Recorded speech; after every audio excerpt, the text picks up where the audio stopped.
Hey, friends! Welcome to Paranormal Punchers. I'm Mark. I'm Alicia.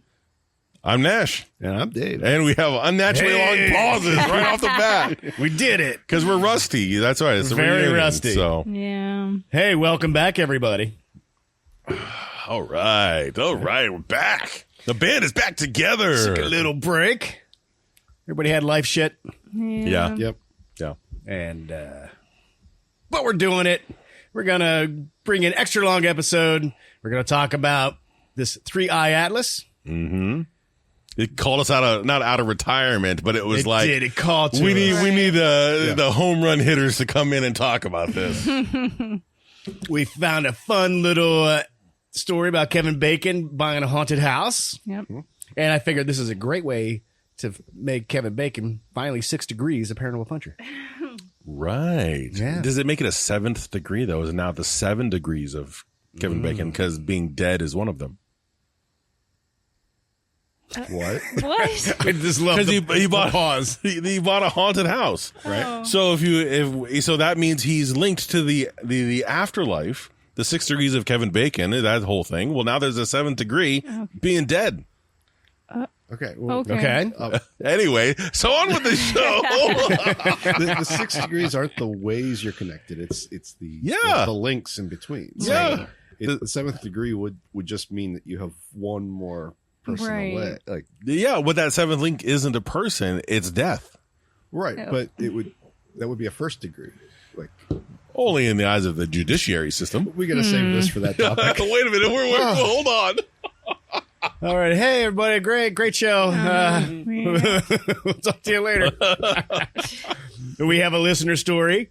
And then Dave and I have some news about our movie, The Ridge. So, is everybody ready? Let's do it. Everybody's Sure. got their drinks? Yep. And, all right. Got our beer? All right. There's a new cosmic traveler in town. It's called 3-Eye Atlas. And while scientists say it's a comet, we're asking today, could it be aliens? Oh yeah, totally. Come on, jeez, come on. We're talking about it, please. Let's start with the facts, though. What is at least what NASA's telling us? Well, they're saying it's a comet, and it's roughly 7 miles wide. Like it's the biggest object that we have discovered in space ever. Yeah, it's much bigger than a Moa Yeah. Moa. Wasn't a mobile only like the size of a football field or something like that? Or Right. it wasn't Right. super big. This one is like the size of It's- Manhattan. Yeah, it's So that's big. actually not at all what I saw. That this thing Oh. is not that big. really, Yeah. Oh no, it's huge. They had a That's what she picture. yeah. Thank you. I see nothing's changed.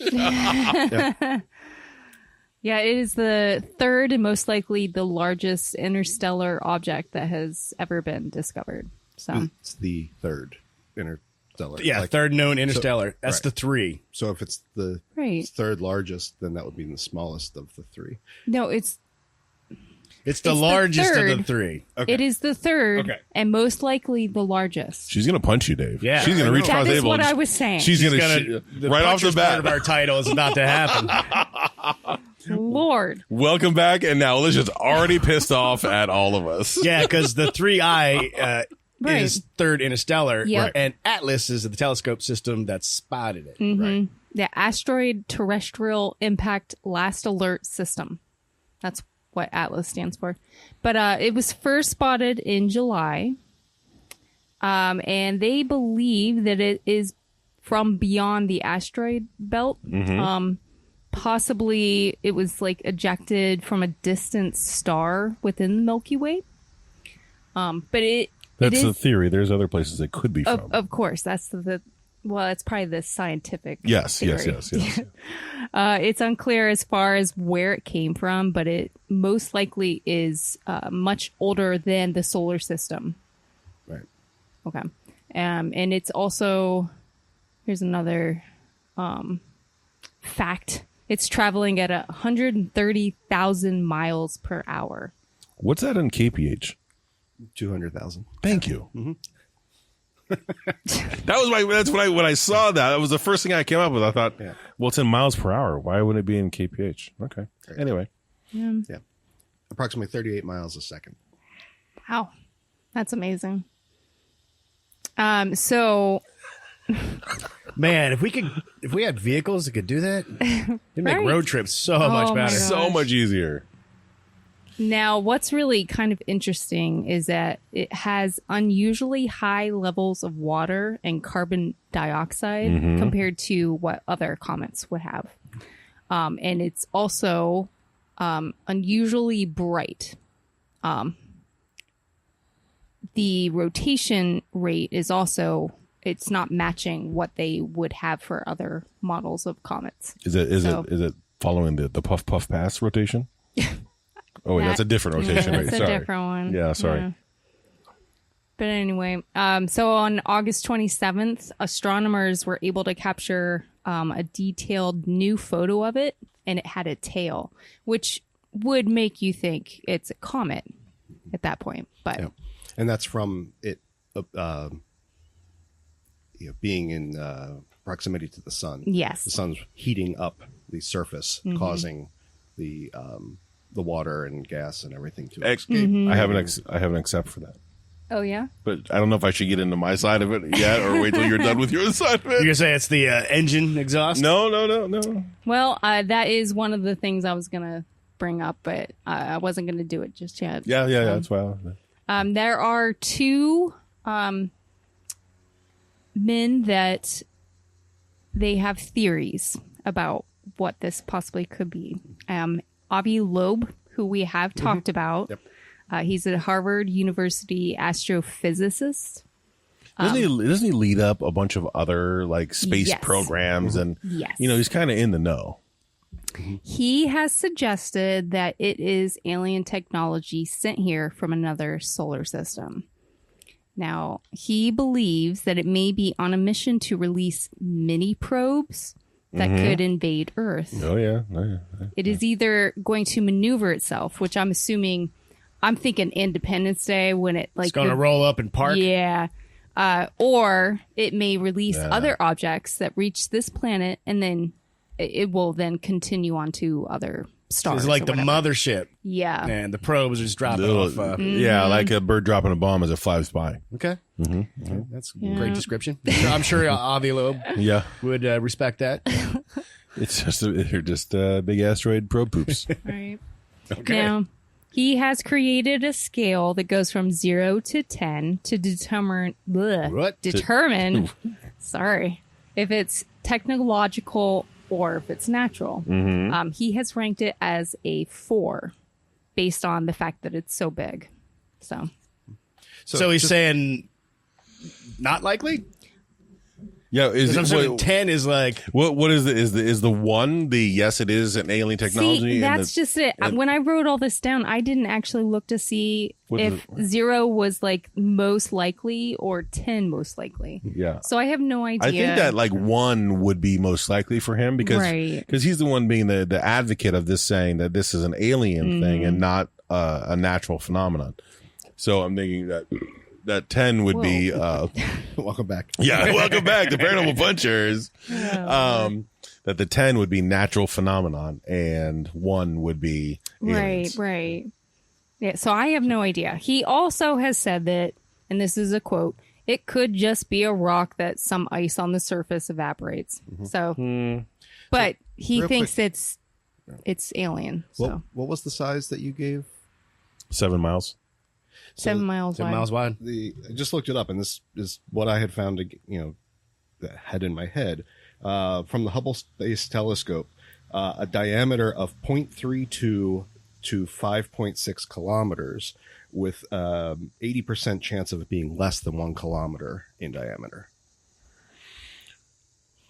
I think it's like tube shaped, like long tube shaped. So maybe that's around it? No, Because it wouldn't be the end to size end. of the whole corona and everything going around it that we're seeing light up might be quite large, but the actual nucleus is quite small. And it was on whether or not you'd be able to see it when it gets closest at the end of October. They're like, unless you have a really good telescope, you're just going to see a smudge because it's too small to see, and it's not exhibiting anything. Yeah, so initial estimates suggested it was 10 to 20 kilometers. Okay. So I guess maybe the more they studied it, they were like, Right. we made it seem bigger than it was. It had a little shrinkage in space. Yeah. It's really cold out there. I mean, yeah. Yeah. So who knows which website I found that size? Yeah. And what the date was. Right, Because exactly. things have changed. Yeah. And that's actually one of the really interesting parts about this thing is when they first found this, one of the big reasons everybody was so excited is because it wasn't exhibiting normal behavior. Right. Right. Do you have more on that? No, Or- I oh. don't. Go ahead. Yeah, it please. was moving erratically. It was not moving like a normal object through space, and it seemed like it was changing direction, and Ooh. it was almost like it was, being controlled. Since then, it's acting like a comet. So whether those Not initial really. measurements were Maybe not. right, Or it's getting closer, so they're like, oh, we need to be natural. right. Yeah. You mean the aliens are like, no, chill out, shut the engines off. We got to drift a little bit. Right. Well, one of the things that they're saying that for it not being natural is that it's going a couple of things. Not that I have a list of them. A couple of things is that it's going much faster than it should naturally. That it's going at the 130,000 miles per hour. Yeah, 200 kph, 200,000 kph. For those of us, not in the U.S., that's far too fast to You be. said that as though you're not in the United States. I know. I'm just They're trying to sitting help at the table with us. all listeners everywhere. That it is going too fast to be naturally created, and for that speed cannot be created through gravitational wells or whatever it is to get it going faster. That's too fast for that. Another thing is that the coma that's around it, okay, or the tail. Typically, the tails form from ice and whatnot, and evaporation, and all the gas and all that good stuff. Once it's inside the hold on, I wrote this here. Once it's inside, I guess, Jupiter, once it's on the inside of the sun's orbit how am I saying that? Inside, it's got to be closer to the sun than Jupiter. There you go. Okay. This coma formed on the far exterior of Jupiter, which there's not enough heat coming from the sun to create the evaporation to make the tail, to make that coma. The proto-tail that it was created at a much farther distance than naturally occurring, which is closer to the sun than Jupiter. There you go. Yeah, exactly. That it is that the projected path will intersect with Earth's inner orbit, but that's between the moon and the Earth? No, it's outside of the moon. Yeah, it's between the Earth and Mars. It will intersect with Jupiter, Mars, Venus, and Earth's orbits, so it could observe all four. And that is not, I guess, naturally occurring. The odds of that happening are so. I don't know if there are even odds associated with it. They said that is something that could not be done unless it was programmed to do that.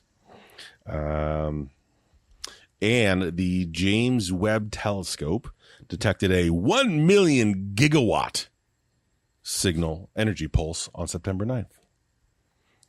That it was sending out a signal on September 9th.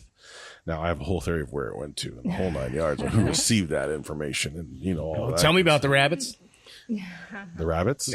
The rabbits.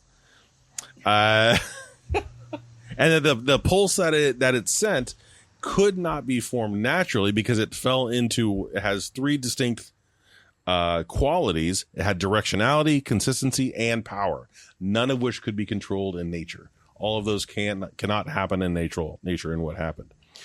Again, that's what had happened. Okay. And let's see. So I was like, okay, well, I think it's sending signals to us. It actually wants to communicate. So then my next question was, who is it trying to communicate with and why? Okay.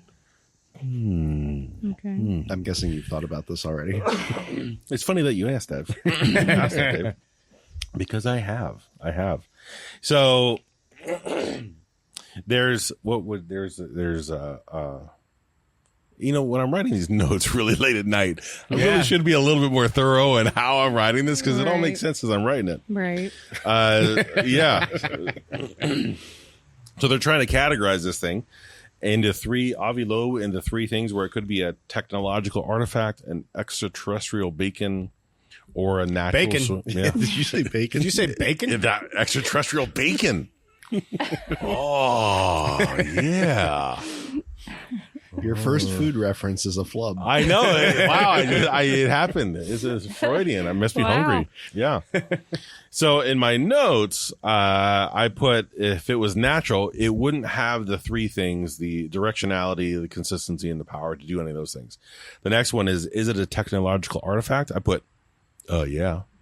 And then extraterrestrial bacon. And I put, yeah. Yeah, sure. Yeah, it is. Yes. So then I thought, okay, well, it's communicating and it could be a beacon. So if it's communicating with us, I'm thinking that this might not be the first time it's been in our solar system, right? That they had to be, there's like ancient aliens, there's signs of aliens here since forever. What if it's trying to communicate with the AI on our planet? Okay. To get kind of like a status update on where the AI is sitting, because for an overarching view of, repopulating the planet. So it's flying by, it's communicating, it's getting info drops, getting packets back and forth from AI. AI is like, hey, this is what we're doing. This is how I'm shaping society to go in this direction.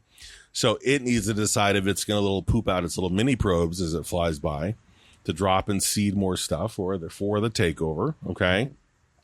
Avi Loeb, he's onto it. He's like, I need to send a package back, a packet that saying, up you, leave us alone. But he can't because AI is on top of it already. They got him. I have a whole flow chart of how this is going to happen. What if the signal is being sent to the aliens that are already here?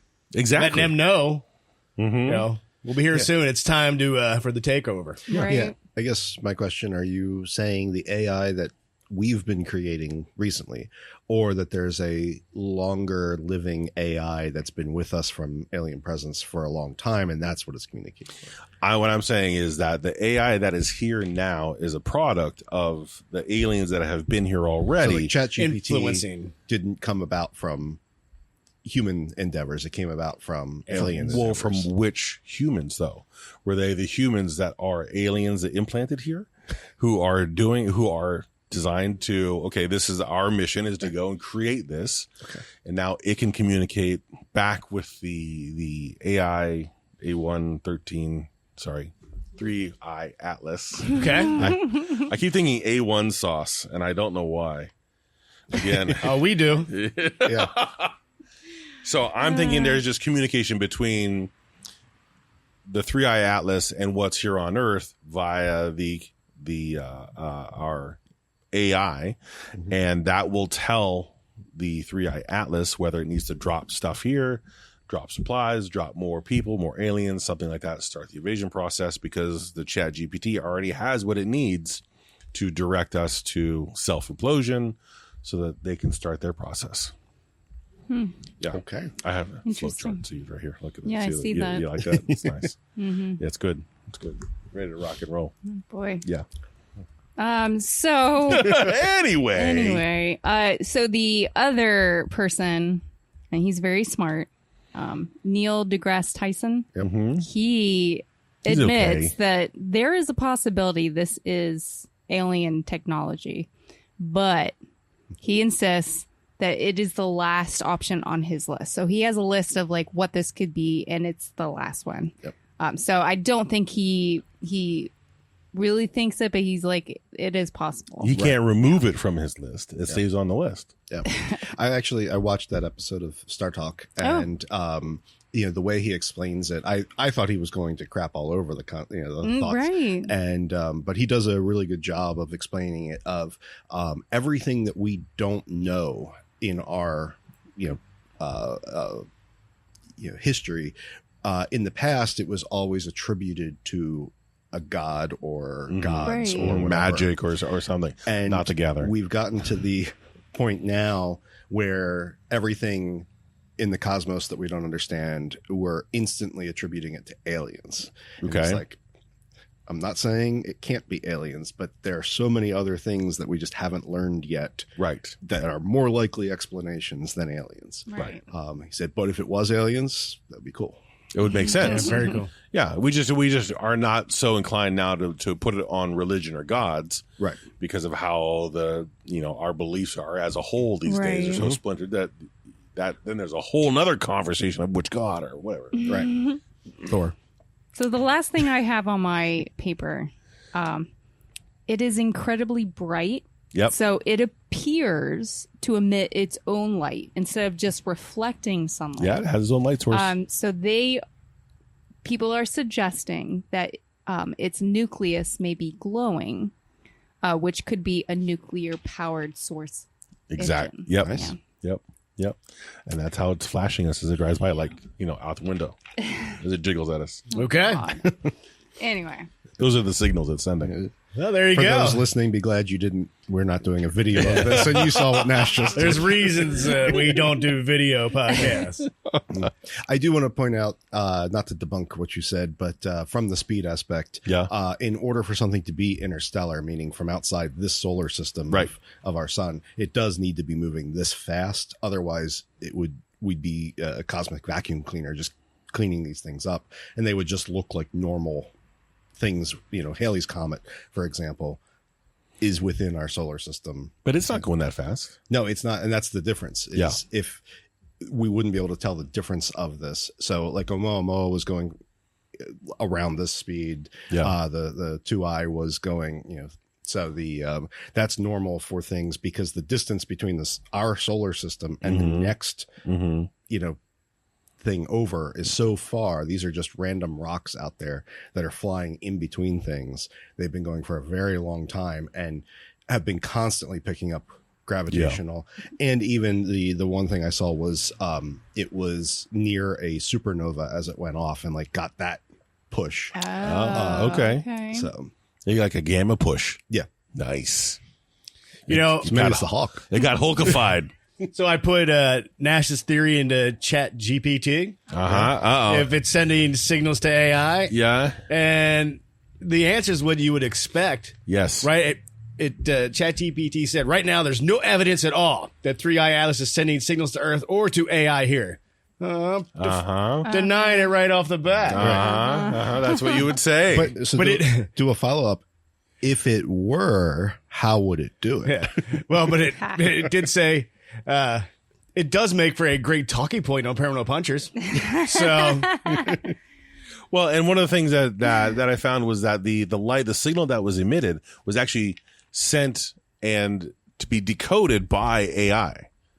Now, correct me if I'm wrong, AI has already its own language that we do not understand. Like if you take two AIs and have them talk, they will eventually get to a language that we don't understand.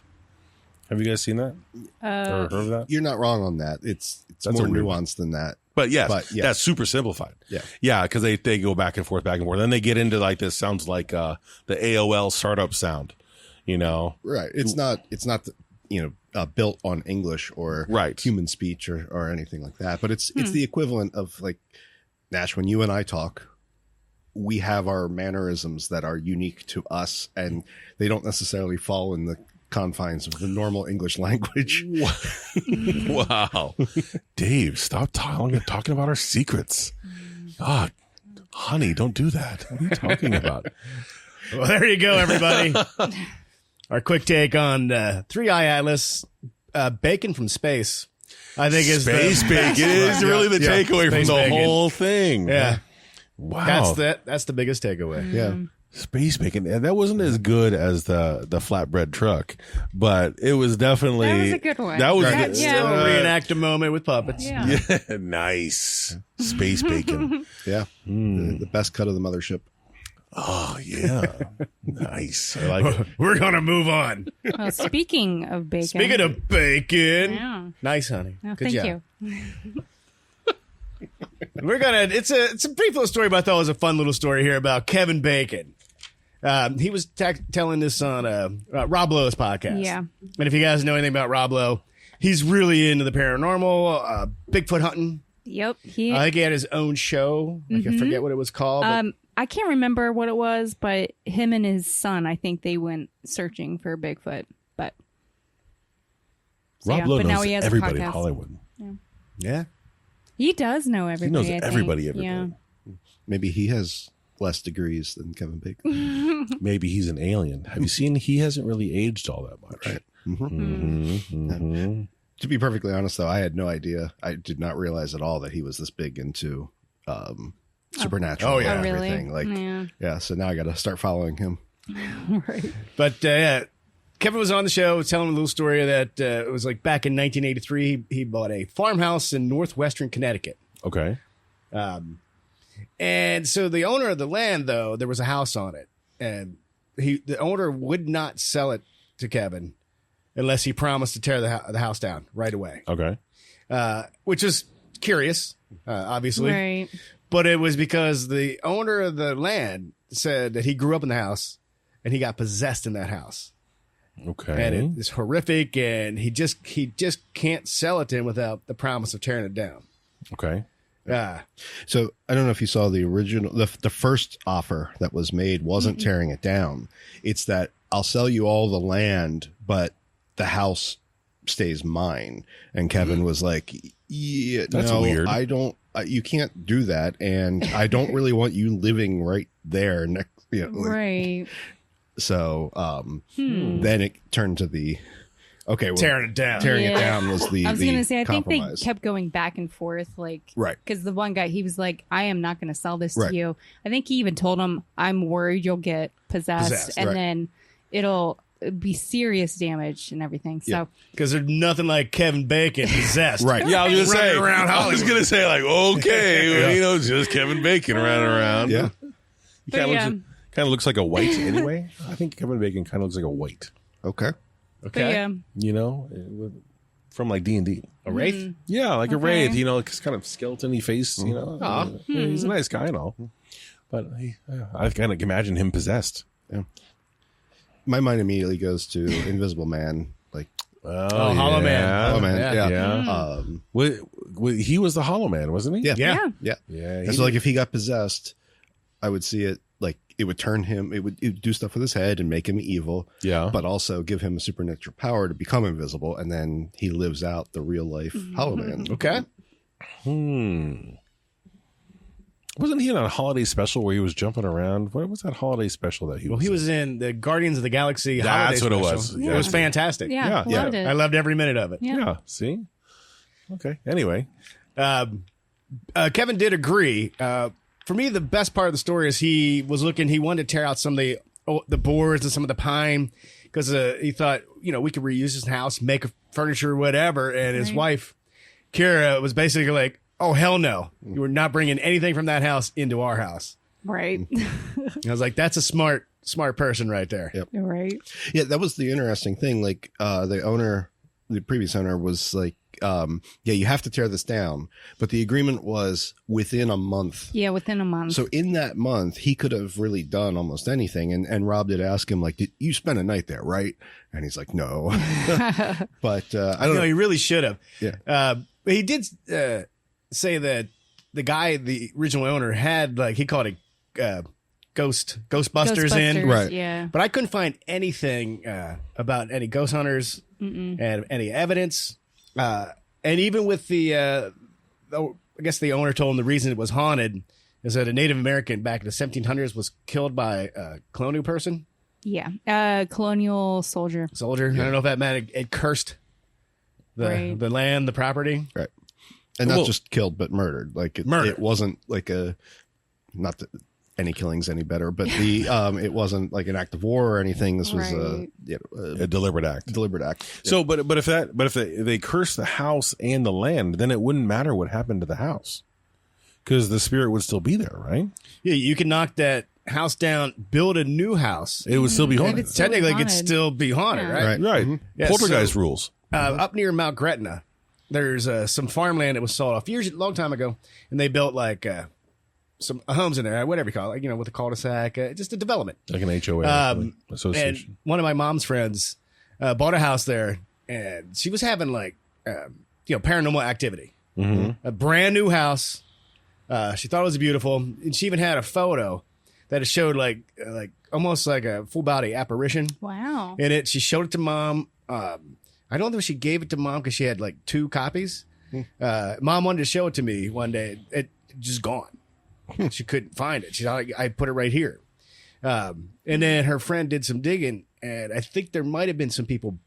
It was farmland, so it could have been like family plot. Yeah. So there was bodies buried there that they went and pulled a poltergeist and dug up the bodies. And Wow. Yeah. So it wouldn't matter. no, poltergeist, they didn't dig up the bodies. No. They Yeah, just no. they just removed the No, they put a headstones. pool on top of them. Yeah. Yeah. So you never know. Buying a new house, you never know. Well, that was, and then if a house itself, so say it's not, the curse is not associated with the land. Okay, it is associated with the house. The house is haunted. If Kevin Bacon, Space Bacon, Kevin Space Bacon, were to pull up the boards and separate it, and then refurbish the boards and sell the boards or do whatever with that wood, would the curse follow wherever that wood went? Well, there's the whole thing like with cursed objects. Yeah. We, Right. we had an episode where we talked about that. Yeah, So that's why I'm wondering with maybe? a house, would that mean the curse would spread, and anywhere like got a piece of lumber from this house or a piece of something from this house would then also be cursed? And then Oh, you mean like some carpenter gets his hands on yeah, all the wood from that house and starts Barn- building yeah, benches. it does like rehab barn wood or something like Yeah, that. he's And- selling it like the local farmer market. Yeah, People or- are taking them home. you and- know, shipping a pallet of barn wood, of aged barn wood to, Connecticut. Another pallet went to Arizona. One went to Portland, whatever. sounds like it's forming a triangle of hauntings. And then basically everywhere that lumber went was then haunted by this horrific event. See, I think of it more as a cursed object. Yeah. Like there was a singular board that, I don't know how this soldier killed the Native American, but let's say he shot him up against a tree and the bullet went into the tree and then that became a board and then that's the cursed board. I like that. I like that. Okay. Something like that could Yeah. could Right. happen, or that it is the land and it wasn't associated with the house at all. But I don't see. I mean, I don't know, but I don't see spirit energy necessarily as an infinite, expansion type. I don't know. That's my question of the day. Yeah. What happens? Is it, because maybe it's not an infinite thing, but it would get like diluted and pieced out. Right. Well, over time, it was in the 1700s. So it's been 300, 250 years, 300 years, would that spirit then slowly grow up, get stronger again from the other, Right. Paranormal energies in the area? I don't know. I don't know. Yeah. Yep. So my question to the group: if you bought land and had a house that they said you got to tear this down, it's haunted. You have a month to tear it down. What are you guys doing? I would go get a gallon of gas and throw it on there and get a lawn chair and a case of beer and watch it burn, Oh, really? I mean, why wouldn't we? or rent a Why would we bulldozer. ghost hunt in it? Why would Right. Why would we want to see if we can get some proof of the paranormal And then before we tear it down? we could cleanse it. Yeah. Sure. Yeah. But they said they tried to cleanse it though, and it Did wasn't. they say that? They had the Ghostbusters in there. And I wanted to bring. Well, that they up. just could have been paranormal investigators. Yeah. They didn't. They might not have tried to do a cleansing, and maybe you hire the wrong person. He does. That's he true. shows up drunk and he doesn't do the cleansing right. That's right. So it's worth another shot before you rip it down. Right. And I do think it wasn't Kevin Bacon that hired the Ghostbusters. No, right? no, It was- this is stuff that the Right. And that's why I previous think owner was telling. you probably nobody knew about this until Kevin just told Rob Lowe this story. So it's not like this was whoever those ghost hunters were. It's not like they knew this was Kevin Bacon's house. This Right. was Right. And I don't even know that long ago, 83. If they would have realized it. So it's, I wonder if you bought the house. I mean, I guess it wouldn't take too much energy to you bought the house. Okay, I'm going to do this. You buy the house. You find out what tribe of Native Americans were around in that area. You go and talk to one of their shamans and say, this horrific event happened. I want this land. Could you cleanse this house? Right. Do whatever you got to do. Bring the bones out or whatever, the feathers, and do your whatever you do to cleanse this house. So buns and feathers. Did I say buns? yeah, I didn't hear buns. I heard buns. What'd you say? I said bones. You know, man, like, now I'm thinking about food. I thought you buns and feathers. I think you're thinking about something else. I swear it sounded like buns and feathers. I'm space bacon. You're talking about feathering I somebody's just, buns. had a vision of you with hamburger buns and feathers trying to cleanse a house. Yeah. Something tells me that's not going to work. Yeah, no. Yeah, my friend Erin, when they moved into their house down in El Paso, she actually had somebody come in and what is that, sage? Yeah. Sage, Everything. Yeah. Because they hadn't even looked at the house. I'm sorry, let me start over. They were over in Germany when they bought this house. So they hadn't even gone through the house. They or did it like anything. sight unseen. Yeah. Because they were moving to El Paso. But yeah, she hired somebody just to make sure everything is all the T's are crossed and the I's dotted and everything. So yeah. And it worked, right? As far as I know. No paranormal activity. Yeah. You know, and go ahead. I was just going to say with this, this was adjoining property to what Kevin already had. He was just expanding his farmland. Right. I don't believe he built a house on the spot. I think it's just pasture. Like, Mm-hmm. I wonder if you would. Okay, so let's just keep going to that question. If the ground is cursed and you're growing crops on this ground, Then you eat those crops. and then you're giving that food out to the town or whatnot, to Right. the homeless shelters or whatever, you're making soup for everybody. Are they all cursed now too? What if you have horses and they're eating from that pasture? Yeah, but the horses, you can just kill them and eat them. Whoa! No. Not if they're possessed horses. Yeah, that's right. Then they turn into the Ghost latest, Rider's horse. Venom. Yeah, The horse, the symbiote. venom horse. Yeah. So if there's your more logistical questions that I have. Okay. If there's a curse that exists and it goes into food and then you eat the food, are you cursed? Right. I don't know. We have to ask. the Yeah, well, I manager. tell you what. Sometimes that hot sauce, I think you're cursed. What you Oh, yeah. That's what I think would Or happen. it seems like there's a demon coming out. You know what I mean. All right. That was a Awkward pause. Yeah. that was a fun little story. Do you guys have your top tier, most favorite Kevin Bacon movies? Well, let's see. I'm gonna. Well, there was the ones that come to mind instantly. Of course, are Footloose from way back in the day, and then the one where he was digging in his basement with the sledgehammer. Stir of Stir Echoes. of Echoes. Yeah. That's my I number love one. that one. Yeah. Yeah, I enjoyed it. Tremors is great. Well, But I yeah. like Stir of Echoes. It's a I really like good I liked movie. it because he in Tremors was nice and it was campy and it was fun, but I like the Stir of Echoes was nice because he kind of went kind of nutso in that one. Yeah. I like that one. Well, he was being haunted by a dead girl. So Right. Yeah. Yeah. Hollow Man, that was good, but it's not. I guess if I was being haunted and that would happen to me, like his situation in Stir of Echoes, I would probably do the exact same thing. In Hollow Man, I would not do that. What he ended up doing and going nuts, I wouldn't do that. That's not my style. Okay, well, that's good. Yeah. Now we know. and it's not a movie, but it was a show, The Following, where there was a serial killer that he was tracking. Do you remember watching Yes. that? I thought it was really good, and he was like the FBI agent or whatever. There was but- a recent one. I think Amazon canceled it after one Oh. season, but he was like Bondsman. the bondsman. Yeah, he was hunting demons. Oh, Oh. right. Yeah, I didn't realize that got canceled. yeah, I I haven't know. watched it yet. Yeah, Yeah. no, it was really fun. It was Okay. fun. I kind of enjoyed him as a bad guy in that RAPD. Oh, As the main bad guy with all the demon gold or whatever. Right. He played a fun bad guy, but yeah, that was all right. There you have it. Space Bacon and Kevin Bacon. Yep, that's All right. in one episode. And buns and feathers. Why don't we take a break? When we come back, we got a listener story, and we're going to talk about our horror movie. Oh, okay. Okay. We'll be right back. All right, we're back. It's good to be back. Is it good to be back? We're back. Yes. I think so. Feels good.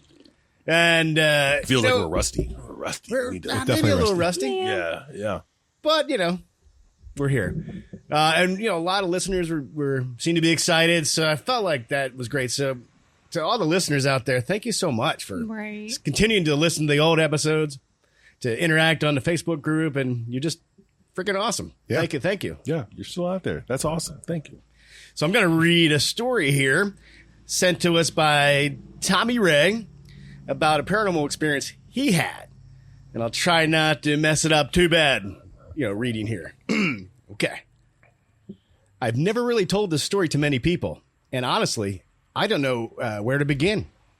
I've probably only shared it with 2 or 3 people in my entire life.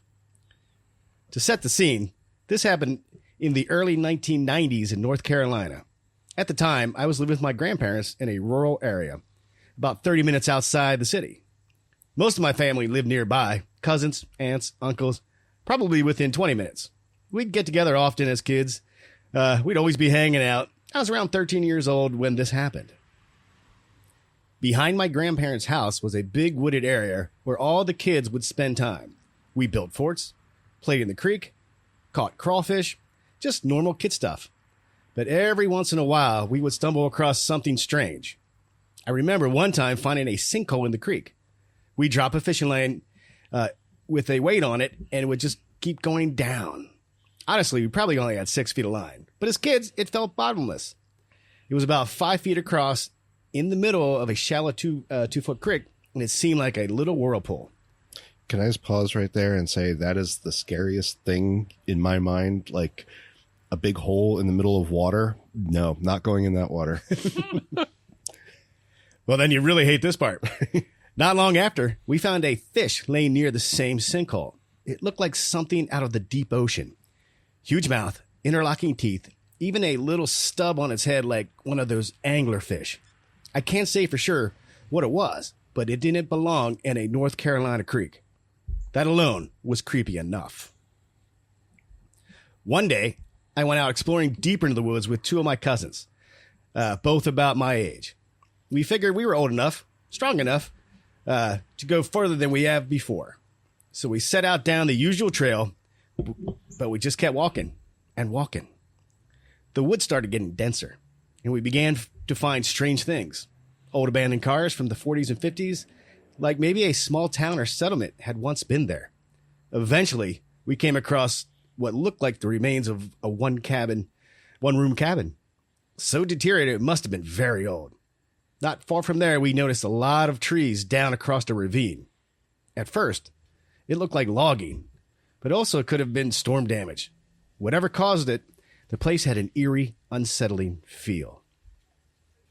But then it was late afternoon, maybe 5 or 6 o'clock, and the woods were getting darker. We decided we should probably head back, but we lingered for a while on the edge of that ravine, joking around.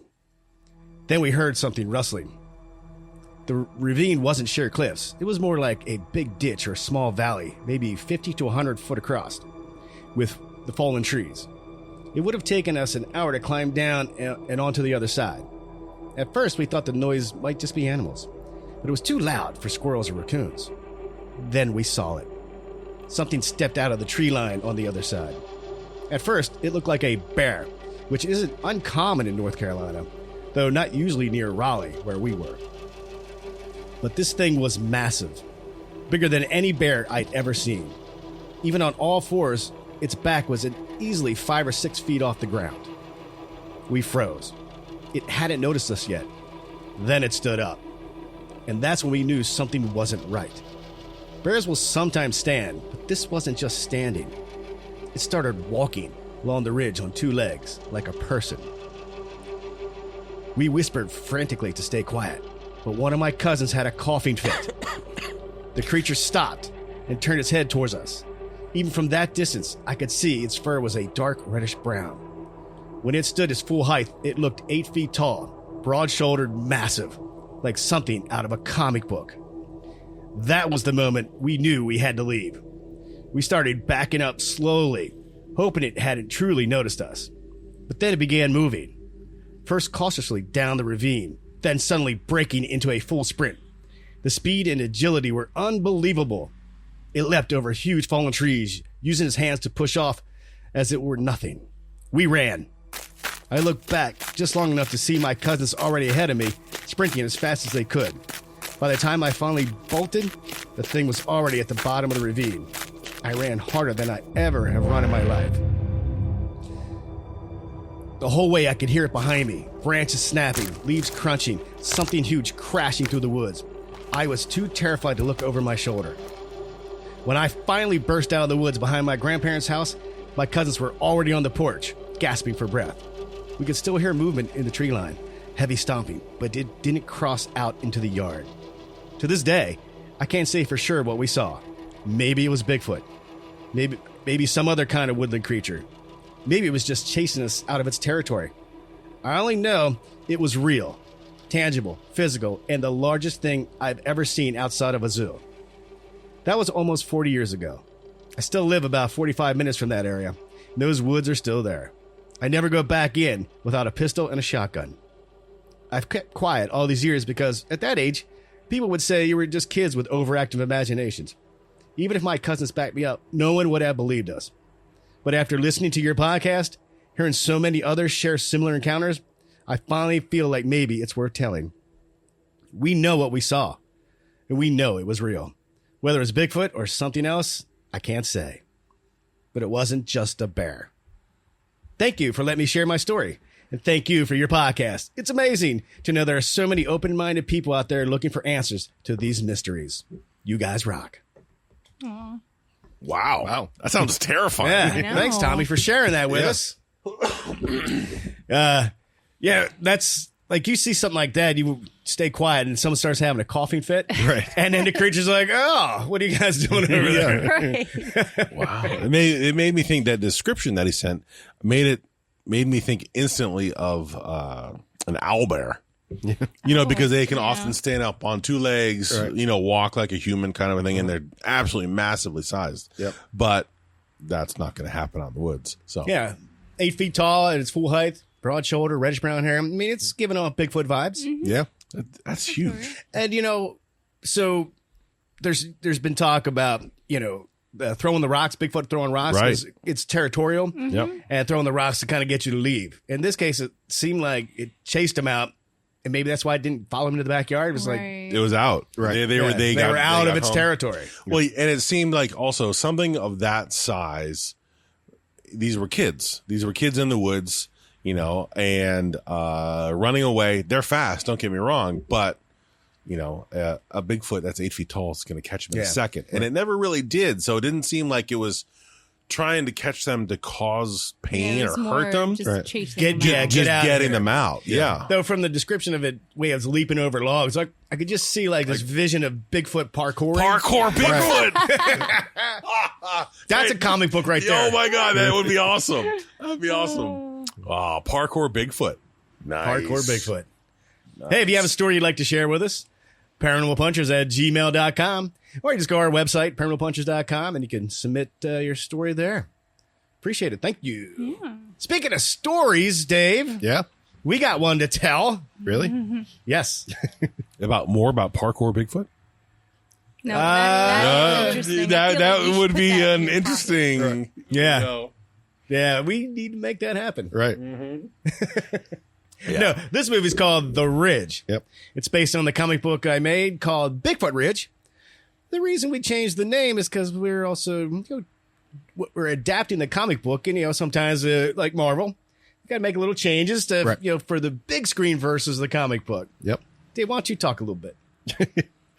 So yeah, we really wanted to. We loved the concept of the comic book and thought it would be great as a movie. And through Dark Mave Productions, we've been working our way up, and this is our first attempt at a feature length production, telling the full story from the comic book again with some minor changes, but really I think the changes are really, really good, and it's gonna make for a really great story.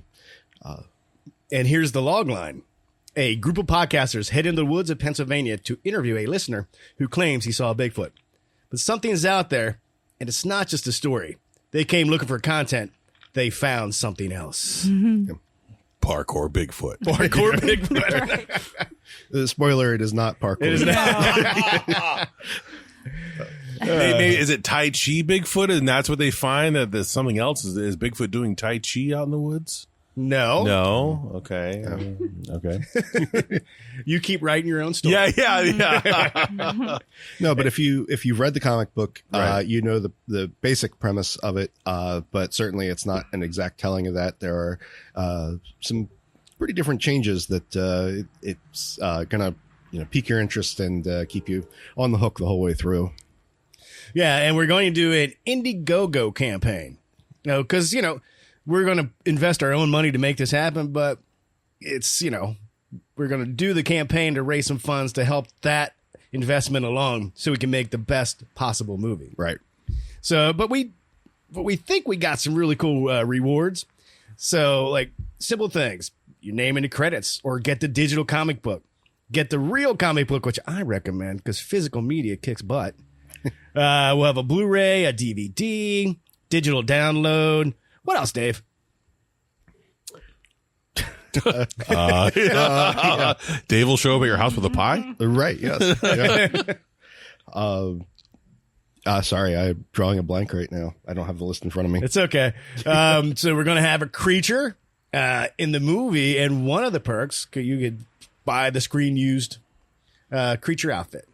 And and if I you gotta want to say, be this costume is awesome. Yeah, it's pretty cool. I've seen it. and hey, why not be an associate producer? There's that level too. So we hope to launch it October. Yeah. So we'll keep you posted in the group. And eventually I think we can get it where we'll give you an email or a link to click on so you can subscribe and get the information like it's coming in 10 days, it's coming in 5 days. That way you can stay ready to be the first people to check it out and contribute. And even if you can't, if you can't contribute, the best thing you can do is share it with your friends because getting past some of these algorithms on social media is hard. So if you share it, that'll certainly help. Yep. But we're excited. Yeah, we got a creature. We got what else we got, Dave? I can't see. That's the thing. I can't say too much, Right. Without giving away spoilers. We went full M. Night Shyamalan on this one, Right. No, so in a good way. because it's an adaptation of the comic, so you don't really need to focus on, you're still going to need to probably write a script. The script's probably out there. You already have a direction and the road to go down. Correct. Now it's just putting it together. Right. Yes. Gotcha. So we're at that point. The script is pretty much script lock. We need to hire some cast. We have some ideas, and we want to put out a casting call for actors and whatnot. Maybe the script will change when we do some script reads and whatnot, but otherwise that's ready to go. We have locations I will planned, not and- be naked running through the woods as Bigfoot in this. Just throwing it out there. I know you all were wanting me to do that. It's not going to happen. I wanted you to be parkour Bigfoot. Oh, well, I could be sold on that. Well, that was actually one of the Indiegogos that reward tiers that. Nice. we I would scratched run. was- I'll tell you what, if the Ridge does well, the Ridge 2 will feature a parkour Bigfoot. Nice. Right. With the Nasquatch as a. Yep. But like Mark said, with this, we're really trying, investing in our own production, but we want the Indiegogo to help us, add just that level on top, making this as great of a feature length film as can be. There's so many cool things that we can do with just a little bit more capital. Yeah, and if you support the Indiegogo, then you're helping it come to life. Right. So I think that's cool. Yeah. So stay tuned for details on that. And thank you. Thank you for your support. Yeah. Correct. There you go. Yeah, and I guess other news, we're having a great time here, enjoying a cold brew. And I'm sure everybody wants to know, are we going to do this again? Well, there are some whispers about a Halloween show up in the upcoming, maybe, or a trivia show or something like that. Things on the wind. So to answer some of the questions in the Facebook group, yep, we're gonna do it again. We'll keep you entertained. It might not be, if we have to miss one because you have to run down and get your kid to college, Yep. or something. Hey, but we're back to entertain. We're here. And keep everyone updated on the crazy stuff out there. Yeah, because there's been a lot. We're lately. here to crack a can of weird on your ass. Nice. I like it. All right. Anything else, Nash? You got anything to say to the listeners? No, thank you. It's great. It's great to be back. It's been a long time, and it's great to be back at the table. Doing what we do. We're all a little rusty, but it's only gonna get better here, and I'm excited. Yeah. Alicia? No, I'm the same. I'm excited to be back doing this. I did miss everybody. And I look forward to the next episode. So, Dave? Yeah, same. I'm really glad to be back with the group here. It's not that we haven't been hanging out at times, but this really gives us a chance to flex our creative muscles at the same time as That's right. Just our normal BSing back and forth. So I really enjoy this. Glad to be back, and hope everybody enjoys this episode. And I say thanks to everyone that's listened to the show, supported the show over these years. So there's some people that keep going back to the catalog starting at the beginning. I know. Thank you so much, because I think without you, why would we do this? Right? So we greatly appreciate it. We're back, baby. And in the words of Parkour Bigfoot, if it's not weird, It's not worth checking out.